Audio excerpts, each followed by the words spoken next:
Les couches géologiques souterraines de calcaire et de sable sont des formations poreuses et perméables. Elles laissent circuler facilement l'eau et constituent ainsi de formidables réservoirs. On parle alors d'aquifères. A l'inverse, les couches d'argile et de marne, moins perméables, constituent des freins à l'écoulement et forment des épontes. Ainsi, la géologie du bassin correspond schématiquement à un millefeuille, alternant couches perméables et moins perméables. L'eau circule préférentiellement dans les aquifères, en s'écoulant depuis les points hauts de la nappe vers les points bas. Cette eau se renouvelle en permanence, bien que très lentement.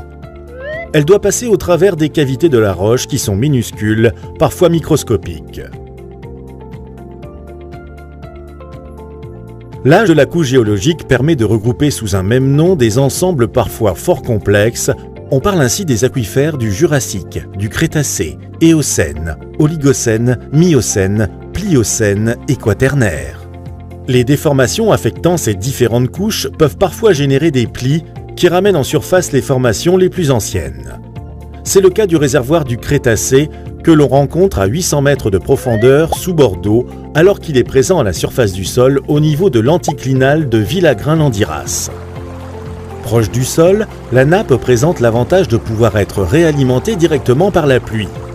Mais elle devient aussi plus vulnérable aux pollutions. Audio Jungle. Audio Jungle. Les nappes, dites libres, sont communément celles que l'on rencontre en surface. L'aquifère n'est pas complètement rempli d'eau.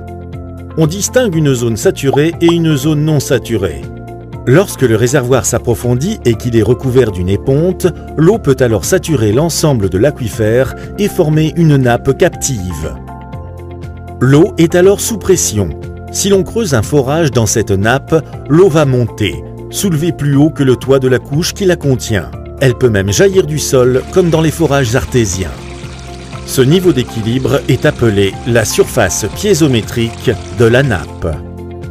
La piézométrie est indispensable à la compréhension du comportement d'une nappe. Ici, on peut voir la piézométrie de la nappe éocène. On se rend compte qu'au niveau de bord d'eau, elle présente une baisse très importante. C'est l'une des nappes les plus exploitées en Aquitaine pour l'alimentation en eau potable, et ce depuis plus de 60 ans.